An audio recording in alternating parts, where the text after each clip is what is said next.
Muy buenas tardes, bienvenidos a la Academia Mexicana de la Historia. Como siempre, un gusto saludar a nuestro público que ya está pendiente aquí en nuestra transmisión para darle continuidad a nuestro ciclo de conferencias. Y pues en esta ocasión tenemos justo la sesión de la doctora Claudia Agostoni, coordinadora del ciclo. Voy a permitirme leer una muy breve semblanza para después darle los micrófonos a ella. Y antes de esto también quiero aprovechar, ya veo que nos envían saludos, pues muchos saludos a todos aquellos que nos ven aquí en la Ciudad de México, en las distintas entidades federativas de nuestro país y los países de América Latina, pues gracias por estar conectados. Pues vamos a dar inicio. La doctora Claudia Agostoni es doctora en Historia por el King College de la Universidad de Londres, Inglaterra, investigadora titular en el Instituto de Investigaciones Históricas de la UNAM. Forma parte del Sistema Nacional de Investigadores y es miembro de número de nuestra Academia Mexicana de la Historia. Sus investigaciones se han centrado en la historia social y cultural de la salud pública en México. Entre los temas de los que se ha ocupado se pueden mencionar los que siguen: la historia de la profesión médica y de otros prestadores de atención a la salud, los actores, instituciones y estrategias de los programas de educación en la salud y las campañas de salud públicas organizadas en México para contener enfermedades como la viruela, la tuberculosis, la tosferina y la difterina durante los siglos XIX y XX. Actualmente está desarrollando una investigación sobre los problemas, retos y debates que formaron parte de la conformación de la atención médica hospitalaria en la Ciudad de México durante el transcurso de las décadas de 1930 y 1970. La doctora Agostoni ha publicado ensayos, capítulos, artículos y libros en México y en el extranjero. Entre sus publicaciones podemos mencionar las siguientes: Monumentos del Progreso, Modernización y Salud Pública en la Ciudad de México de 1876-1910, esto publicado en el año 2003. Estrategias de la Salud en México, Ideas, Actores e Instituciones de 1810-2010, esto publicado en el año 2010. Y Médicos, Campañas y Vacunas, la viruela y la cultura de su prevención en México en los años 1870-1952, esta publicación del año 2016. La doctora Agostoni ha recibido diversos premios y reconocimientos, entre ellos el Sor Juana Inés de la Cruz, concedido por la Universidad Nacional Autónoma de México en el año 2016, el Premio de Investigación en el área de las Humanidades otorgado por la Academia Mexicana de Ciencias, esto en el año 2005, y menciones del Comité Mexicano de Ciencias Históricas. Y pues sin más, voy a dejarle los micrófonos a la doctora Agostoni para que escuchemos su conferencia esta tarde. Bueno, pues muchísimas gracias por la presentación y bueno, gracias a los que nos acompañan. Me da mucho gusto poder estar aquí. Voy a compartir mi pantalla en un momento. Perfecto. Muy bien, ahora sí. Ay, bueno, listo. Perfecto. Bueno, el título de esta conferencia, del tema que seleccioné para hoy, es del control a la erradicación, la viruela durante el siglo XX, y la selección de esta temática obedeció precisamente a que la historia de la viruela y la historia de la práctica de la vacunación están indisolublemente vinculadas. La primera de las vacunas, justamente la vacuna contra la viruela, fue dada a conocer a finales del siglo XVIII por el médico inglés Edward Jenner. Y durante larguísimo tiempo, durante aproximadamente un siglo, referirse a esa práctica preventiva remitía precisamente a esa vacuna.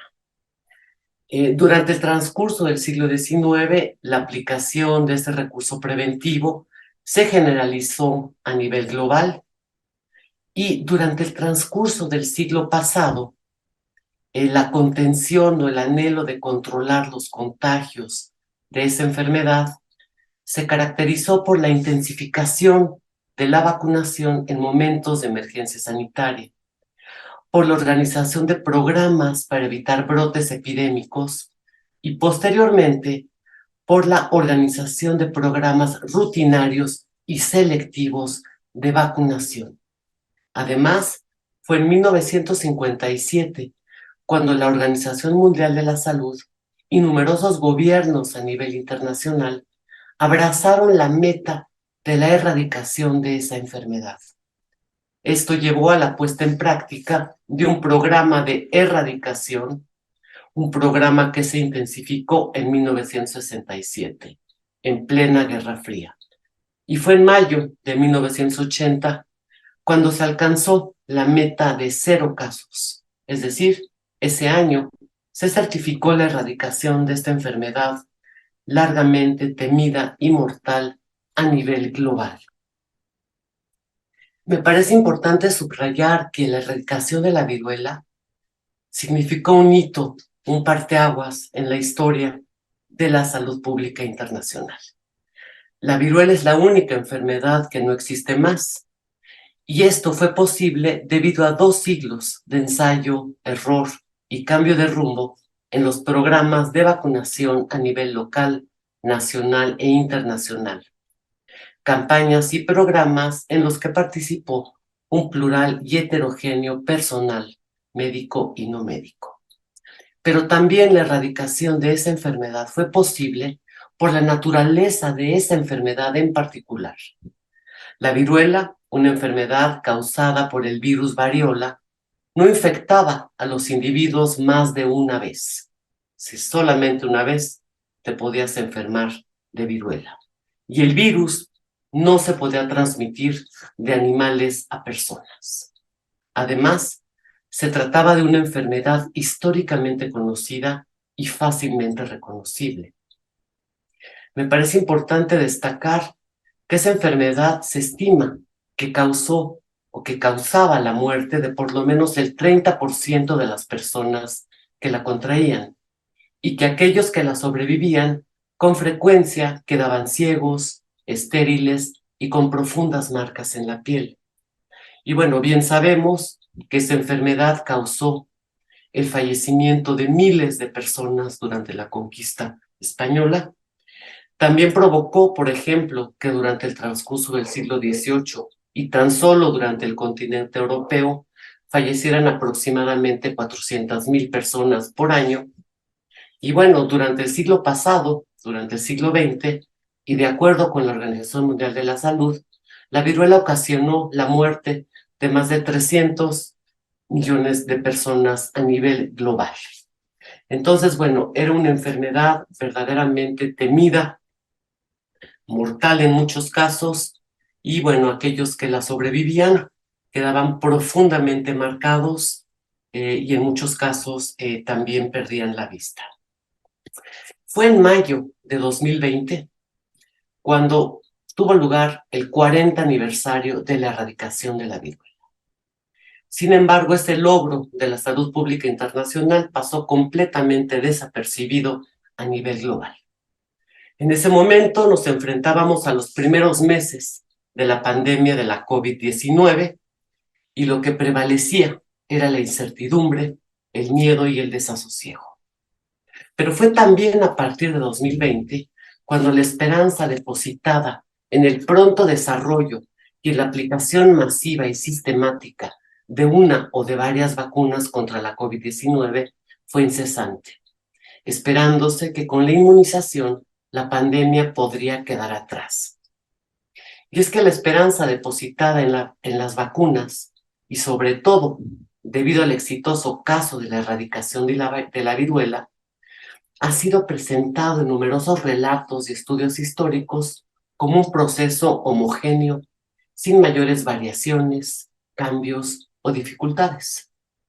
Sin embargo, distintas investigaciones históricas han documentado, examinado y constatado, con cuidado y originalidad, que la práctica de la vacunación contra esta enfermedad en particular, la viruela, fue conflictiva, desigual, variable, divergente e inconstante, y que atravesó por importantes modificaciones y cambios de rumbo. Y esto que acabo de mencionar también se aplica para el caso de otros programas de vacunación. Por ejemplo, piénsese en la aplicación de vacunas en tiempos de epidemia y en momentos de calma, en la escasez o abundancia de vacunas, en la intensificación o debilitamiento de la práctica de la vacunación a nivel local, nacional y global, en procedimientos, estrategias, reacciones y respuestas dispares, y en las múltiples modalidades y estrategias para vacunar. Ahora bien, la compleja historia de 2 siglos de ensayo, error y cambio de rumbo en los programas de vacunación contra la viruela ofrecen al historiador un mirador poco común para analizar los cambios, las transformaciones y las persistencias en los programas de vacunación a nivel internacional. Y es precisamente por ello que en lo que sigue me interesa destacar algunos de los cambios por los que atravesó la práctica de la vacunación contra esa enfermedad en México durante el transcurso del siglo pasado. También me interesa, por otra parte, prestar atención a algunas de las constantes en los programas de vacunación, concentrándome en las respuestas, reacciones y estrategias en diferentes momentos históricos, incluyendo a las recientes campañas de vacunación contra la COVID-19. Entonces, bueno, inicio con la primera sección, que es básicamente sobre los cambios en las campañas de vacunación contra la viruela durante el siglo XX. En 1915, en plena década revolucionaria, cuando el hambre, la enfermedad y la rápida propagación de una epidemia de tifo y otra de viruela multiplicaban las defunciones y agudizaban la insalubridad de diferentes regiones del país y sobre todo en la Ciudad de México, el periódico constitucionalista El Demócrata exclamó las siguientes palabras: urge higienizarnos. De acuerdo con el rotativo, era esencial que el Estado hiciera lo imposible para salvar de las garras de la muerte a los individuos que lograban sobrevivir en el campo de la guerra. Y por ello, se decía también que no era permisible que hombres, mujeres y niños fueran víctimas del desaseo y de la enfermedad. Y es que día tras día, las autoridades de salud y numerosos médicos civiles y militares constataban el aumento de casos y defunciones por enfermedades epidémicas y endémicas, el incremento de enfermedades como la neumonía y las parasitosis intestinales, y la agudización de las precarias condiciones de subsistencia de amplios sectores sociales, lo que ya nos comentó la semana pasada con bastante detalle América Molina del Villar.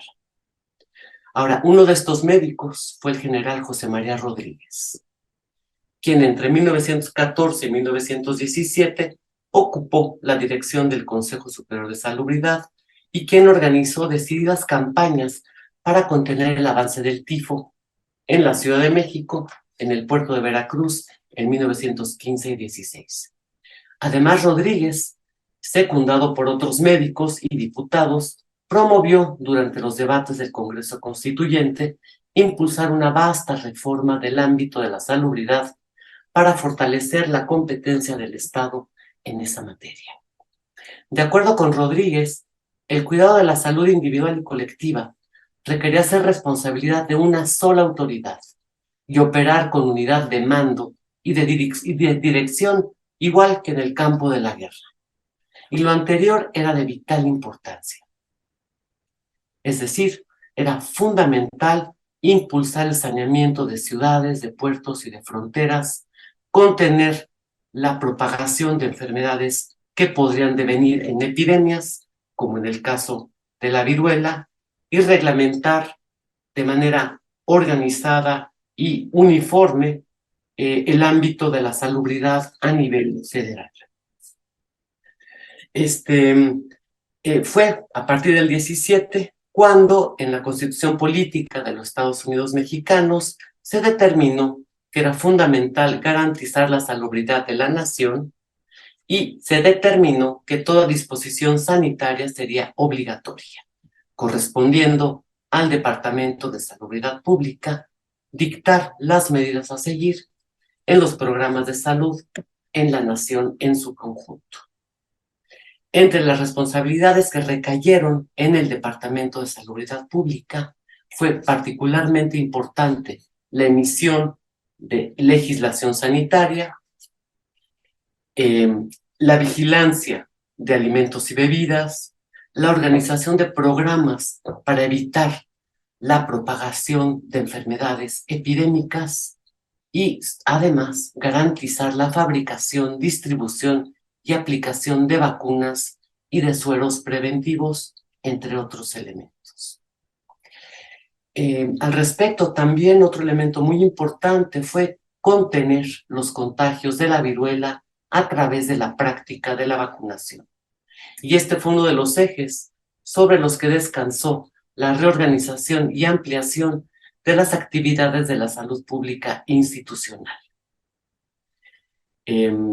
Por ello, en abril de 1917, Rodríguez subrayó que era impostergable aislar a los enfermos de viruela y, sobre todo, vacunar a toda persona en contacto con los virulentos. Lo que Rodríguez también propuso fue fortalecer una estrategia de larga historia en la aplicación de la vacuna contra la viruela, y me refiero a lo que se llamaba la extinción de focos o a la contención de los contagios para justamente evitar que desarrollaran y ampliaran brotes epidémicos. Para ello, se argumentaba que era necesario sitiar o aislar las casas, las habitaciones, los locales, los comercios, todo espacio en los que se tuviera conocimiento de algún enfermo con viruela y vacunar a toda persona sana o enferma al interior de esos espacios. Se enunció como una prioridad. Además, para realizar estas labores, Rodríguez también acotó que estas labores tendrían que ser realizadas por médicos inspectores, por practicantes, por enfermeras, y a los que también correspondería, y quiero subrayar, verificar el estricto aislamiento de los enfermos en sus domicilios y no dejar sin vacunar a hombres, mujeres y niños. De acuerdo con Rodríguez, esa estrategia, una vez que se generalizara en diferentes estados del país, permitiría contener o controlar los brotes de viruela a nivel nacional. Pero otro elemento también importante impulsado por Rodríguez fue imponer la revacunación o la vacuna de refuerzo, por lo que recibir una segunda dosis de vacuna cesó de circunscribirse a momentos de emergencia sanitaria y de aplicarse a los miembros del ejército como acontecía hasta ese momento. A partir de la década de 1920 se comenzó a fortalecer, sistematizar y ampliar la obligatoriedad de la vacunación y revacunación en la Ciudad de México y en otras ciudades del país. Es decir, la meta, y lo reitero, era evitar, contener o controlar brotes que podrían devenir en epidemias. Lo que se buscaba en ese momento era que la vacunación se transformara en una práctica masiva, cotidiana, sistemática y obligatoria. Ahora bien, me parece importante subrayar que entre 1922 y 1930 la viruela no estaba dentro de las primeras causas de mortalidad por enfermedades evitables a nivel nacional. La viruela ocupaba el 5º lugar y le superaban en orden de importancia la diarrea, la enteritis, el paludismo y la tosferina. Sin embargo, la viruela era una enfermedad probadamente evitable. Su prevención se realizaba a nivel internacional y además tenía un importante significado y peso histórico contener y aplicar la vacuna. Además, la probabilidad de que los contagios provocaran brotes epidémicos era una posibilidad que el Departamento de Salubridad Pública vislumbró podría acontecer en diferentes estados del país, como en Aguascalientes, San Luis Potosí, Tabasco, Tamaulipas, Veracruz, Oaxaca y Yucatán, y esto durante las décadas de 1920 y 1930. Ahora, el lograr que la vacunación contra esta enfermedad en particular se transformara en una práctica cotidiana y constante fue una meta que también se fortaleció debido a otra serie de factores. Entre ellos estuvieron la consolidación de la microbiología y de la inmunología y la medicina de laboratorio, disciplinas, saberes y procedimientos científicos que también llevaron a favorecer una concepción muy estrecha de la enfermedad, y lo que llevó a que en los programas de salud pública a nivel internacional se priorizara el combate de los agentes causales de distintas enfermedades y la fabricación en laboratorios especializados de sueros, reacciones y vacunas, como acontecía en el Instituto de Higiene de la Ciudad de México a partir de 1921. Ahora, este énfasis a nivel internacional y también nacional de organizar programas de salud pública en las que las estrategias defensivas y ofensivas se enunciaran como prioritarias, obedeció a que se pensaba que era fundamental liberar al cuerpo social e individual de las hostilidades imperceptibles y cotidianas que amenazaban la salud y el vigor de las poblaciones. Esa defensa se decía que tenía que ser permanente y en más de una ocasión se equiparó con una guerra o combate.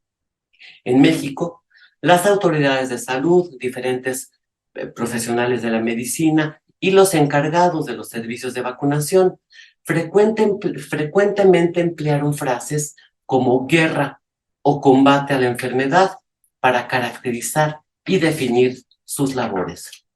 Y además también decían que las enfermedades requerían ser disciplinadas como si fueran soldados y obligadas a la rendición como si se tratara de enemigos. Metáforas bélicas que invadieron a la medicina y a la sociedad en su conjunto. Y no solo durante el México postrevolucionario. Esas y otras metáforas bélicas también estuvieron presentes durante el combate de las epidemias de fiebre amarilla y de peste bubónica durante los años finales del gobierno de Porfirio Díaz. Y fueron particularmente enunciadas y constantes durante los años más violentos de la Revolución Mexicana. ¿Sí? Las metáforas bélicas adquirieron un muy particular vigor a partir de la década de 1920 y se decía que era fundamental liberar una guerra contra los agentes causales de múltiples enfermedades. O bien, como lo dijo el médico Alfonso R. Ochoa en 1923, las enfermedades nos atacan despiadadas. El combate es cuerpo a cuerpo. Cada quien debe poner en juego cuantos recursos tenga a su alcance. Y uno de esos recursos era justamente la vacuna y las vacunas.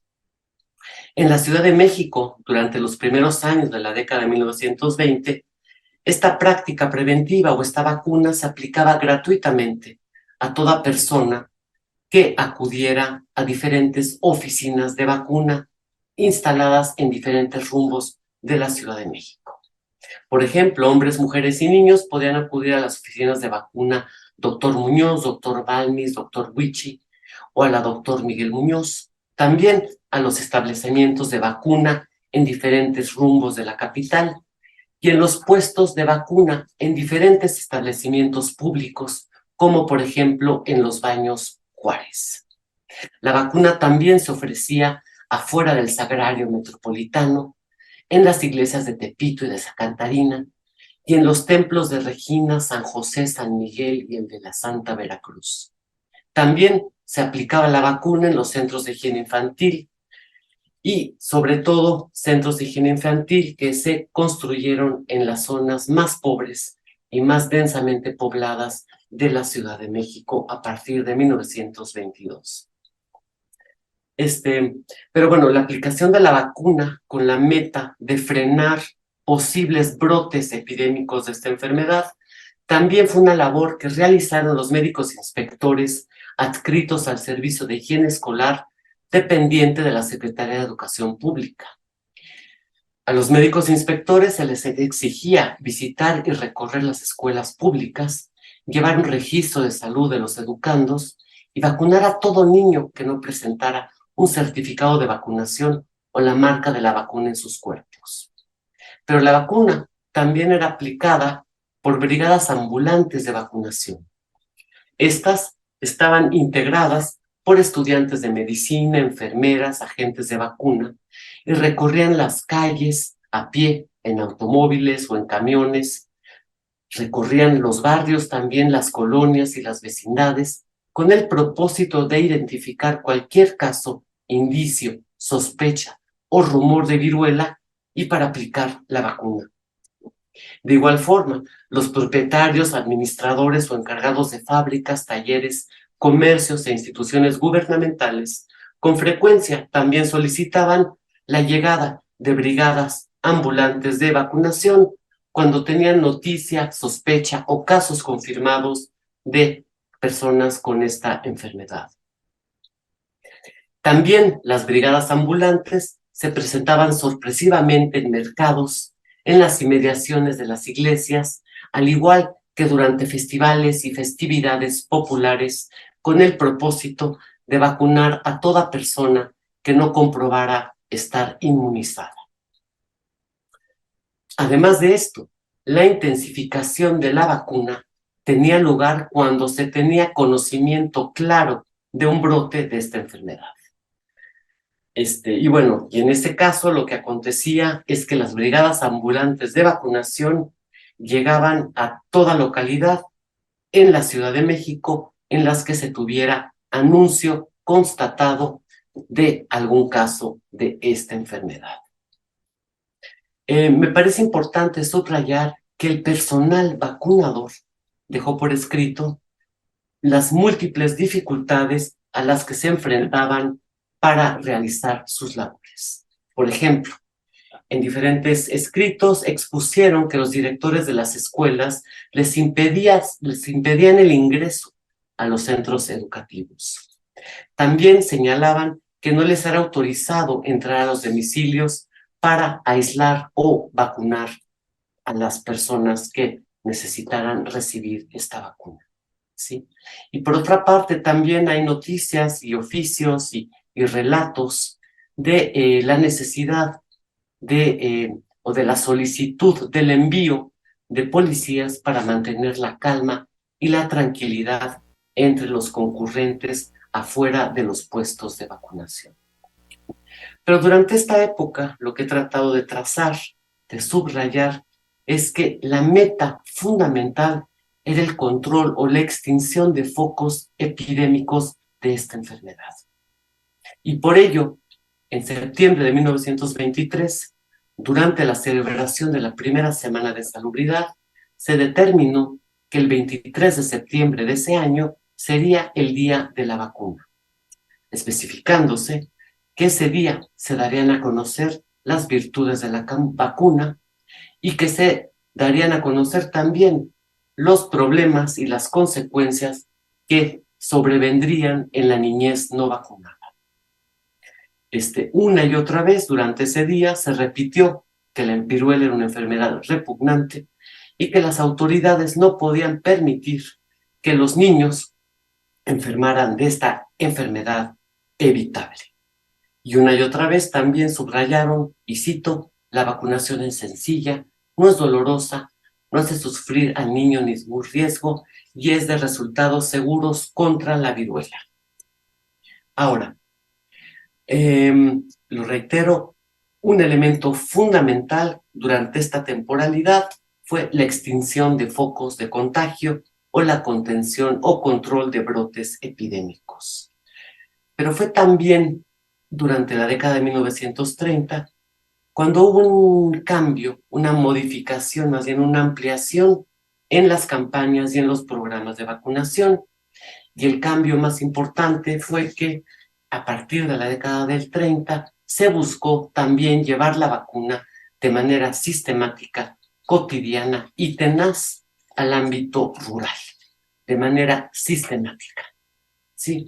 Es decir, el control de brotes epidémicos de esta enfermedad pasó a formar parte esencial de las labores de las unidades sanitarias cooperativas, municipales o rurales, de las primeras oficinas sanitarias rurales, de las brigadas sanitarias móviles, de los trabajos de los pasantes de la carrera de medicina, con el inicio del servicio médico social en el 36, es decir, a la tarea de ampliar la práctica de la vacunación en el medio rural, se sumaron los servicios médicos existentes, ¿sí? Y además se sumaron también a estas labores enfermeras, brigadistas y los trabajadores y los estudiantes, los pasantes de la carrera de medicina.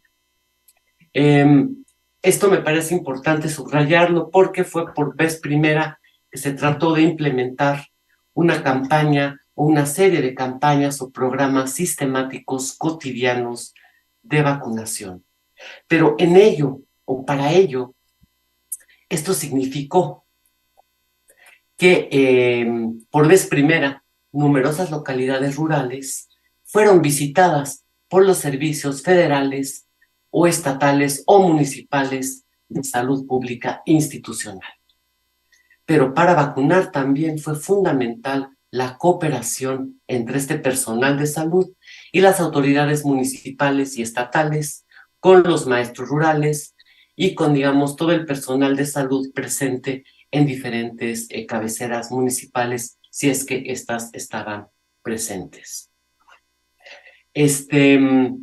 La meta a seguir todavía durante la década de 1930 continuó siendo la extinción de focos o de brotes epidémicos y el personal vacunador llegó a numerosas regiones previamente no expuestas a la vacuna en los estados de Guerrero, Hidalgo, Michoacán, Morelos, Oaxaca, Puebla, Tlaxcala y Zacatecas. Y tenían una consigna: acorralar a la viruela en sus más recónditos reductos. Es una cita. Es decir, perseguir brotes de viruela o acorralar a esa enfermedad, como se decía, implicó el traslado de un amplio personal a localidades carentes de vías de comunicación. Localidades en las que en ocasiones se desconfiaba profundamente de la medicina institucional y en las que el traslado de la vacuna era una empresa particularmente complicada. Es decir, el personal vacunador tenía que saber cómo trasladar la vacuna, tenía que saber cómo conservarla en termos o en temperaturas controladas o en cadenas de frío para que no perdiera su efectividad. También tenía que conocer las técnicas para aplicar y verificar la correcta aplicación de la vacuna. Requería llevar también un registro de la población vacunada, anotar cualquier reacción adversa a esta práctica preventiva e informar a la población de manera clara cómo se aplicaría la vacuna y qué reacciones secundarias se podrían llegar a experimentar. Además, también requerían realizar una importante labor educativa, recurriendo a la palabra impresa, a la música, al radio, al teatro de títeres y más adelante a la proyección de películas, como en el caso de los servicios médicos, servicios médicos rurales en el estado de Guanajuato, en el que, bueno, con esta implantación de los servicios de higiene rural, proyectaban películas, anunciaban la llegada de la vacuna y también ponían música. Es decir, había una importante labor de persuasión y de educación en estas primeras campañas que trataron de ser sistemáticas. De lo expuesto hasta este momento, quiero subrayar que las campañas para frenar los brotes epidémicos de esta enfermedad fue un elemento fundamental de los trabajos desempeñados por numerosos servicios y actores del ámbito de la salubridad federal, estatal y municipal. Es decir, participaron en el control de focos epidémicos los servicios de higiene rural y medicina social, los servicios sanitarios coordinados, los pasantes de la carrera de medicina, y lo que se estaba buscando en ese momento, lo que se deseaba hacer, era vacunar al mayor número posible de individuos en las localidades en las que se tuviera conocimiento de grupos de personas enfermas o localidades en las que se sospechara que había personas con esta enfermedad. Ahora bien, durante la década de 1940, y sobre todo después de 1943, año en que se creó la Secretaría de Salubridad y Asistencia y el Instituto Mexicano del Seguro Social, inició un cambio en la estrategia para la contención y el control de la viruela. Fue en 1943 cuando inició la llamada Campaña Nacional contra la Viruela, y cuyo lema fue coordinación, uniformidad y generalización. El cambio de estrategia obedeció a que entre 1942 y 1943 se registró una epidemia de viruela que causó la muerte de por lo menos 8,000 personas en los estados centrales del país, los más poblados. Y fue en ese momento cuando el combate de esa enfermedad se presentó como una de las más apremiantes prioridades de la recién creada Secretaría de Salubridad y Asistencia. Y la nueva estrategia radicó en organizar dos tipos de campañas de vacunación. Por una parte, las llamadas campañas de fondo y las campañas de emergencia, abandonándose la meta de extinción de focos y sobre todo abandonándose la vacunación no selectiva. Es decir, a diferencia de la manera en la que se había procedido hasta ese momento, es decir, programas masivos y no selectivos, se estableció que la vacunación tendría que sustentarse en todo momento en las siguientes consideraciones que ustedes podrán apreciar en la siguiente imagen. Conocimiento preciso y puntual de las condiciones geográficas, climatológicas, políticas y sanitarias de cada entidad del país. Estudio de la enfermedad a través del conocimiento de la morbilidad y mortalidad, la tendencia, el índice endémico, la dispersión, tanto para el Estado como para la unidad política o el municipio. La situación con respecto a la protección por encuestas locales, regionales y estatales. Programa de acción para determinar la extensión de la campaña, la duración de la misma, el costo, el personal y los requerimientos de la vacuna. La capacitación del personal, tanto directivo y técnico como subalterno, técnico y administrativo, y la organización de las medidas administrativas para lograr la movilidad del personal, el suministro de elementos y la recolección de datos. Como pueden apreciar, estos 6 puntos de la campaña nacional contra la viruela implicó el abandono del método clásico y de larga historia de extinción de focos, implicó las vacunaciones masivas y no selectivas, y lo que se privilegió fue la organización de campañas de vacunación sustentadas en un conocimiento preciso y puntual de las condiciones sanitarias, ecológicas, materiales y epidemiológicas de diferentes regiones del país. Otra modificación importante fue que se determinó que únicamente podría participar un personal previamente capacitado que dominara las técnicas de vacunación, la lectura de los resultados y la adecuada y puntual elaboración de informes y estadísticas. Y además, también se determinó que en todo momento el personal que participara en la campaña nacional de vacunación requeriría aportar el equipo adecuado para trasladar, conservar y aplicar la vacuna. Ahora, estos elementos que acabo de mencionar, bueno, se enfrentaron a múltiples problemas, es decir, a la pérdida de la vacuna por carecerse de termos o de una cadena de frío, a la negativa de la población para ser vacunada, a la violencia, a la huida de numerosas personas cuando se tenía noticia de la proximidad de los vacunadores y también a numerosos problemas para el traslado en regiones carentes de vías de comunicación o de difícil acceso.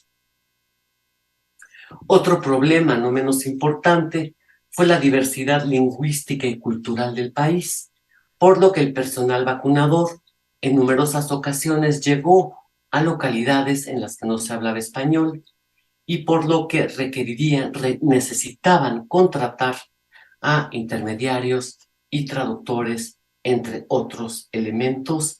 Y bueno, también se recurrió a las publicaciones en lenguas locales, indígenas y en español. Estos esfuerzos que se intensificaron durante la década de 1940, este cambio de método, este cambio de enfoque respecto a cómo frenar y cómo evitar que esta enfermedad prosiguiera registrándose a lo largo del país, llevó a que en 1952 la Secretaría de Salud y de Asistencia declarara que la viruela había sido erradicada del país. Ahora bien, esto no significó que no prosiguieran registrándose casos de esa enfermedad. Lo que se declaró como erradicado fueron los brotes epidémicos de esa enfermedad. Es decir, prosiguieron registrándose casos de viruela y prosiguió aplicándose la vacuna contra esa enfermedad, como se puede apreciar en esta imagen de 1960, en la celebración del Día de la Vacuna contra la Viruela en Mérida, Yucatán, ¿sí? Pero fue en 1980, precisamente, cuando la OMS declaró y certificó la erradicación de la viruela a nivel global, cuando la vacunación contra esa enfermedad también culminó. Lo que hasta el momento he tratado de destacar es que la práctica de la vacunación contra la viruela, una enfermedad largamente temida, mortal, motivo de incesantes y constantes epidemias a lo largo de la historia, la práctica de la vacunación atravesó por amplias variaciones, cambios de estrategia, diferentes métodos, ¿sí? Y que esa empresa de larga historia también participó un personal muy plural, ¿sí? Es decir, los programas de vacunación contra esta enfermedad, que es la que podemos estudiar a través de 200 siglos de la práctica de la vacunación, es una continuidad única para el análisis histórico. Los programas, los cambios, las pautas, las transformaciones fueron algunos, sentaron las bases también, las pautas, las estrategias y los procedimientos a seguir en los que descansaron otros programas de vacunación organizados en México entre 1951 y 1970. Es decir, si bien las campañas de vacunación contra esa enfermedad en particular sentaron las bases, las pautas, las estrategias, me parece importante subrayar que cada campaña de vacunación tuvo y tiene sus propios rasgos y peculiaridades, ¿sí? Y esto, sin duda, tiene que ser analizado con cuidado, como en el caso de los programas de vacunación contra la tuberculosis, tétanos, poliomielitis y sarampión, entre otras enfermedades evitables por vacunas. Ahora, en el caso de la pandemia contra la COVID, en el caso de la pandemia de la COVID-19, desde 2020 presenciamos enormes variaciones relativas al descubrimiento, fabricación y aplicación de las vacunas contra la COVID-19, en relación con la obligatoriedad o no de esa práctica preventiva. También presenciamos el surgimiento y el fortalecimiento del nacionalismo de las vacunas. Piénsese, recuérdese, más bien la vacuna china, británica, rusa, cubana, estadounidense y la mexicana, como se les calificaba en la prensa, también en 2020-2021. También han sido intensos y constantes los debates y cuestionamientos relativos a su aceptación y validación científica, médica y política. Y cada día es también más visible la tenaz y profunda desigualdad entre los países que han vacunado y revacunado a la mayor parte de su población y los que no. No podemos tampoco obviar o perder de vista el rechazo y los movimientos antivacuna frente a la vacuna que sea. Es decir, estos elementos han sido cotidianos, lo mismo que la influencia e incidencia en la opinión pública de los medios masivos de comunicación, sin pasar por alto la proliferación y circulación de noticias falsas, rumores y temores. Y aquí, bueno, hay una imagen bastante elocuente de, bueno, del lado izquierdo.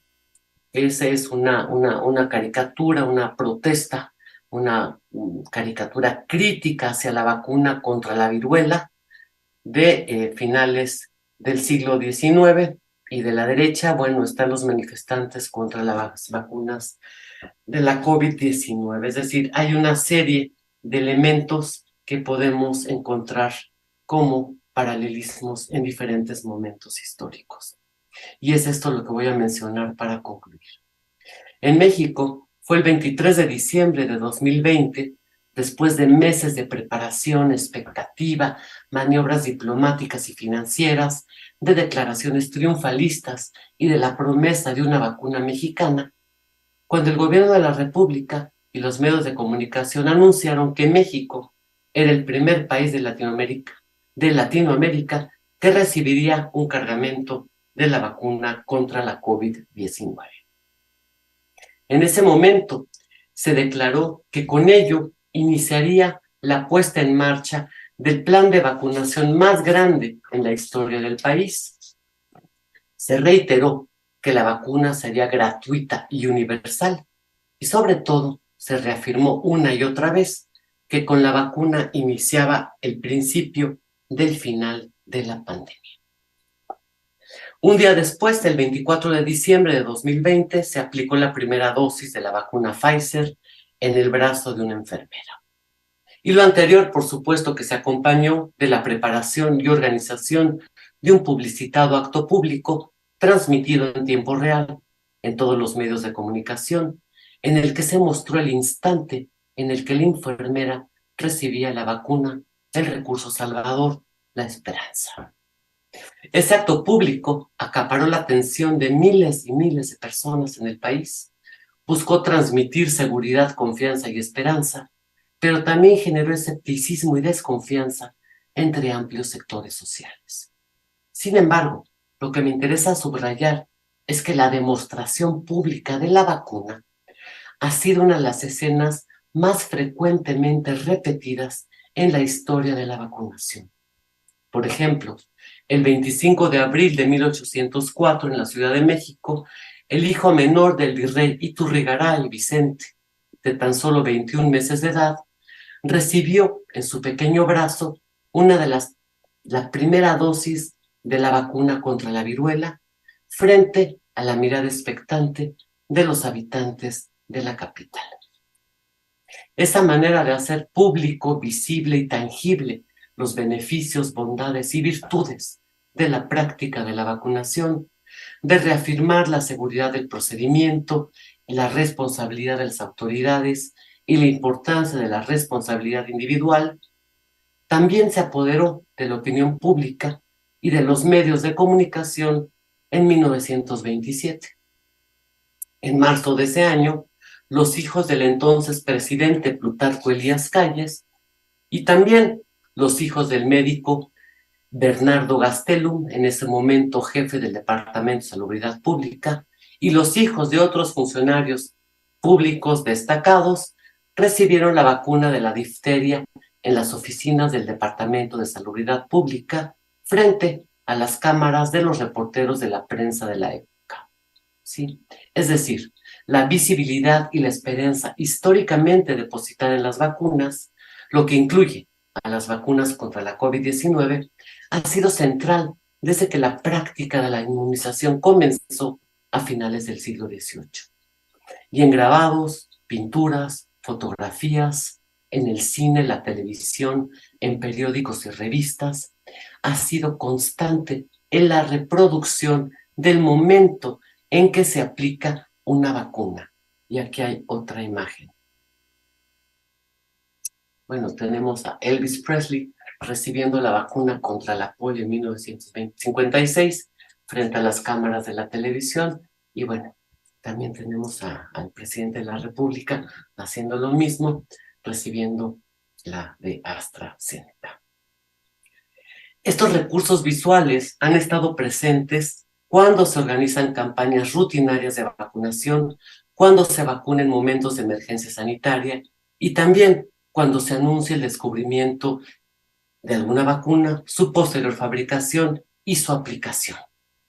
Y con ello, un elemento es que se ha buscado transmitir y reafirmar calma, certeza, seguridad, responsabilidad en torno a la práctica de la inmunización.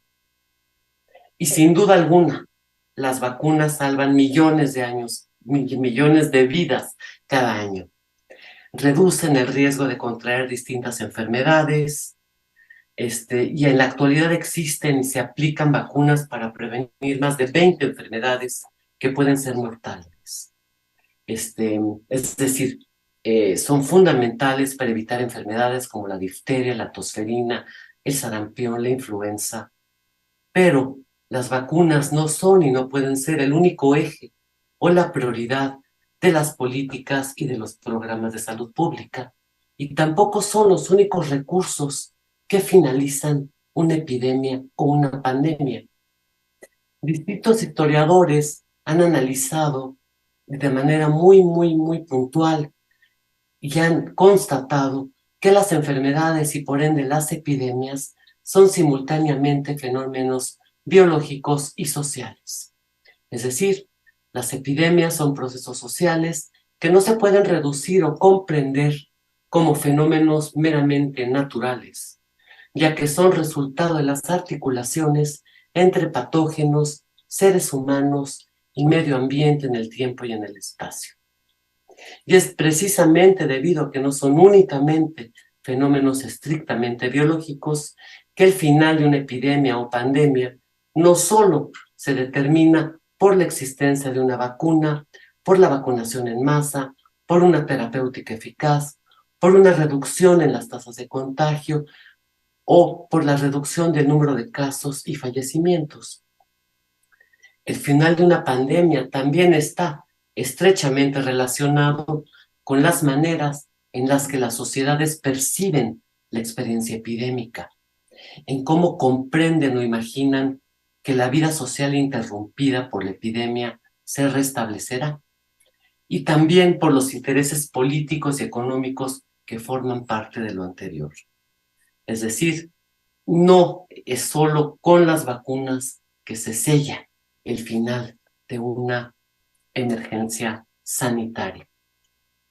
La erradicación de la viruela en 1980 a nivel global llevó a que en las décadas subsiguientes se reiterara que las vacunas eran recursos esenciales, fundamentales para solucionar diferentes problemas de salud colectiva.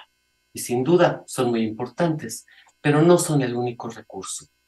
Sin una mejora integral y profunda de las condiciones materiales de existencia, sin el acceso permanente a servicios médicos oportunos y de calidad, Y sin una intensa y sostenida inversión en el sector salud, la vacunación pierde su capacidad de prevención y de protección.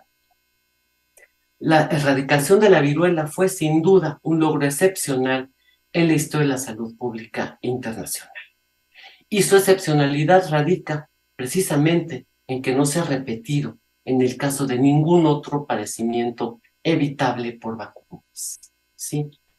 Pero bueno, no todas las vacunas han sido aplicadas con la misma urgencia y tampoco todas las vacunas han sido aplicadas como en la actualidad y tampoco todas han sido exitosas.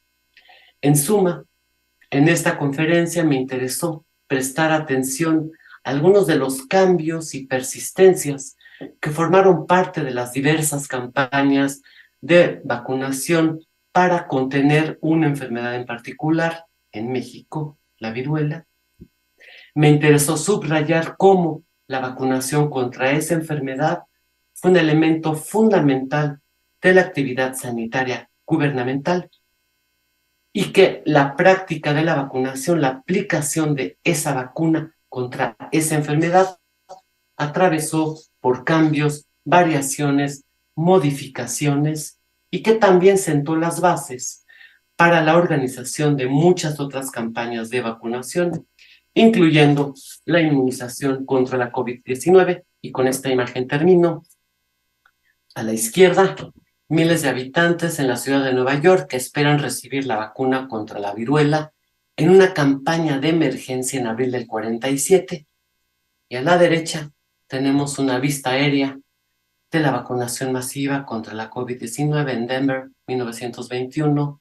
Y bueno, hay ciertos elementos que se repiten, que se reiteran, pero pues cada enfermedad y cada vacuna tiene su historia.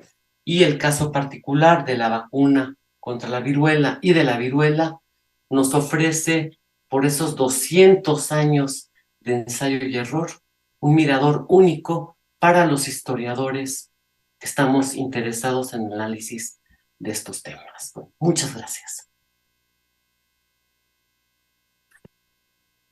Doctora, muchas gracias a usted por su conferencia y pues les recordamos a nuestro público que se encuentra en nuestra transmisión tanto de Facebook como de YouTube que pueden hacer sus preguntas en la caja de comentarios, así que vamos a estar leyendo estos comentarios, estas preguntas que ya tenemos por aquí, algunas. Sobre todo, bueno, muchos saludos que mandan también. Les mandamos saludos a todos aquellos que estuvieron por acá. Ya vemos que nos escriben de Toluca, de Puebla, de la Ciudad de México. Y vamos a una de las preguntas. Sergio Naime dice, buenas tardes. ¿Cuál era la noción de la viruela en el México posrevolucionario? ¿Era distinta a la de Europa y Estados Unidos?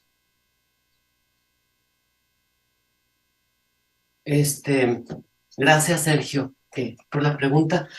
Bueno, lo que por lo general, digamos, decir la palabra viruela, eh, a lo que aludía, por lo general, era a un enorme temor, miedo, a una enfermedad terrible. Yo creo que la noción era muy similar en diferentes partes del mundo en esos momentos, ¿no?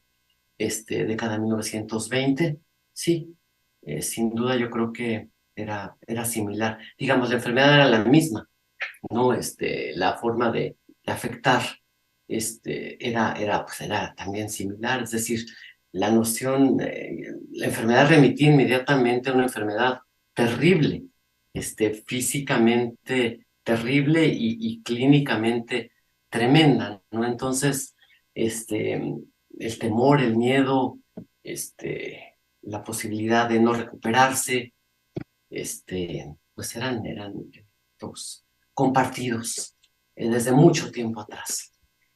Pero bueno, estaba el elemento de la posibilidad de evitar, ¿no? También, eso, no sé. Bien. Aquí hay una pregunta, supongo, porque en la redacción dice Marta Martínez. ¿El sistema de salud mexicano fue siempre valioso? O sea, ¿siempre tuvo un valor importante? Muchas gracias, Marta.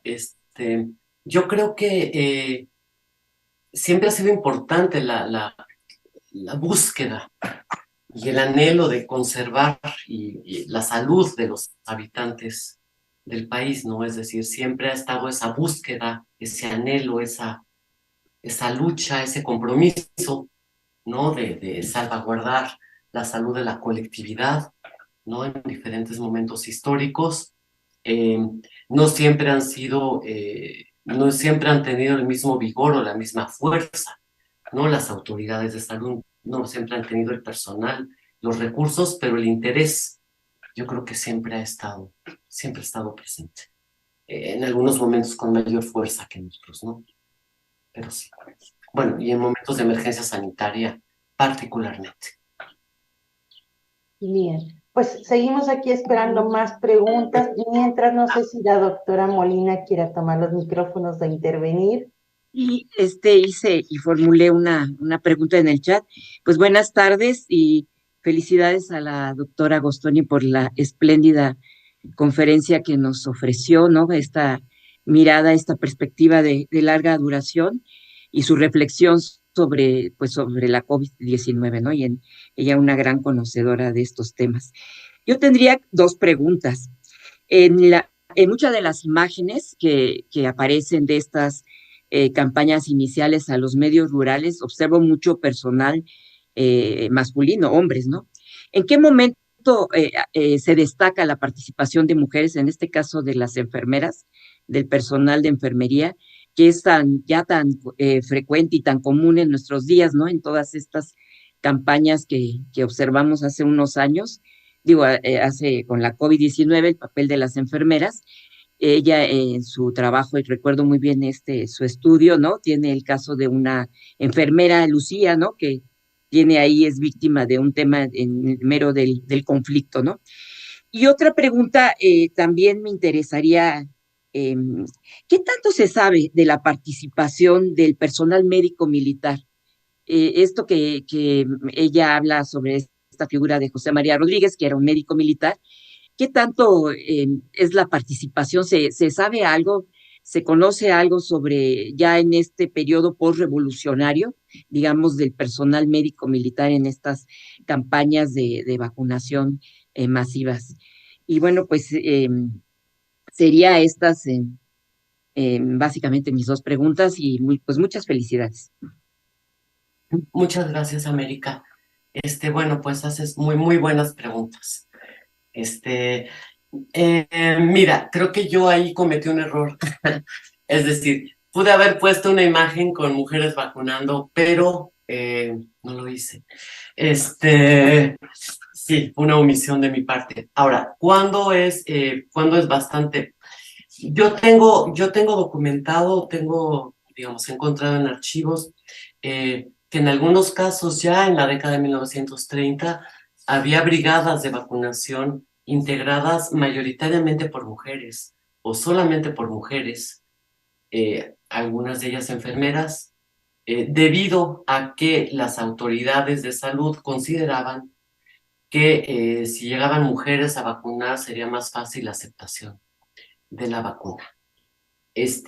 Pero bueno, también me he topado con casos en los que estas brigadas de vacunadoras tenían que ir resguardadas por eh, elementos de seguridad, digamos, por el ejército, por policías, debido al temor a que fueran agredidas, o sí, agredidas, violentadas, o rechazadas violentamente cuando llegaran a diferentes comunidades, ¿no?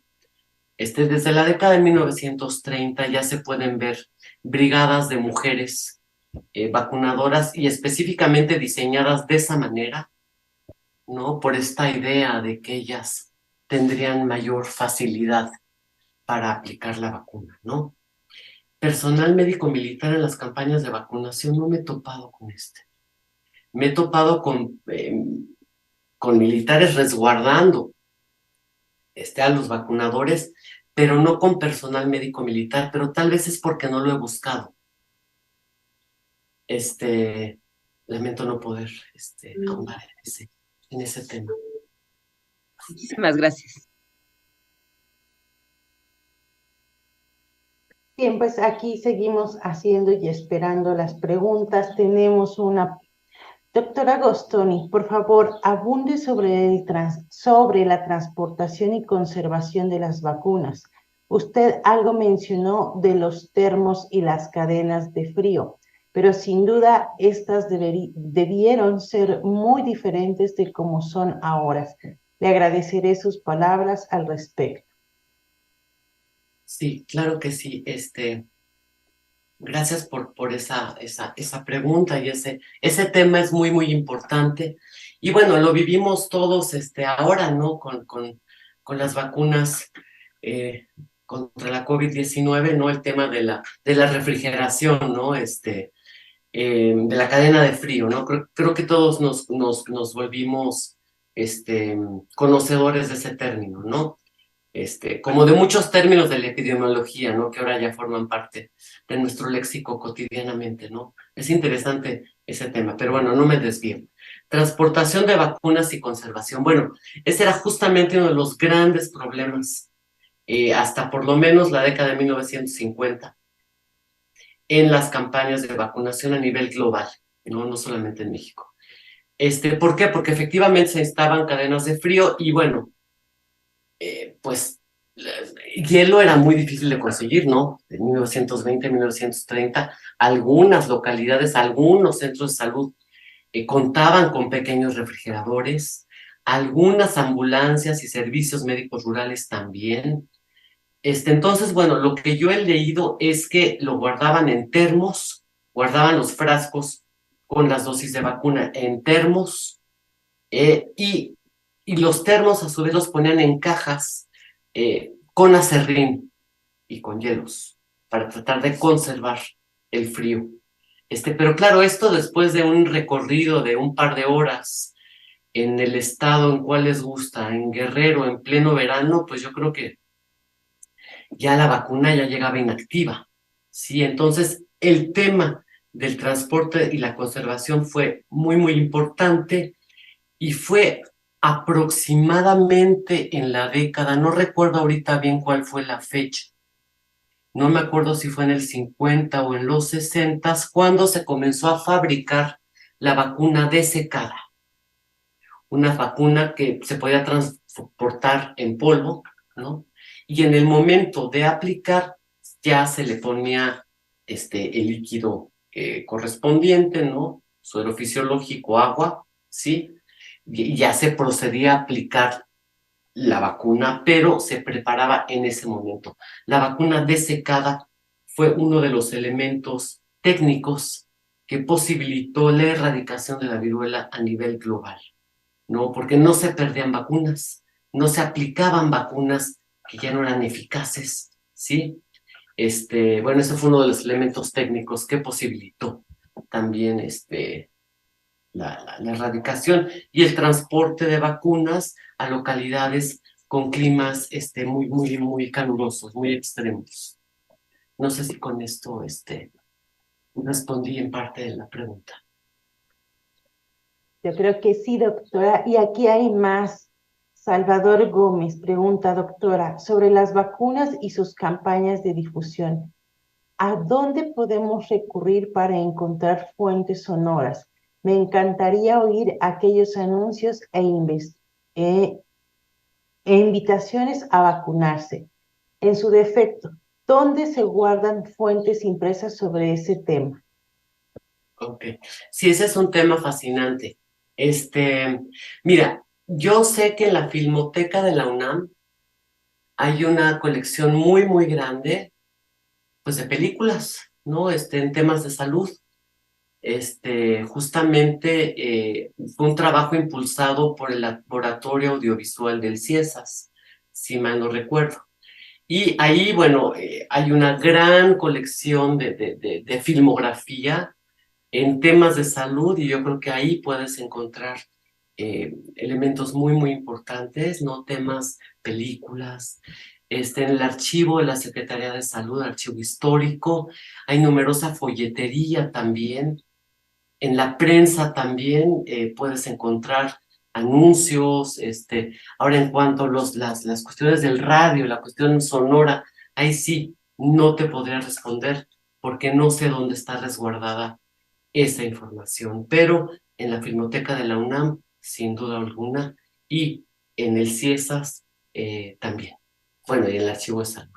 Sí, espero que encuentres. Sí, es un tema fascinante, a mí me gusta mucho.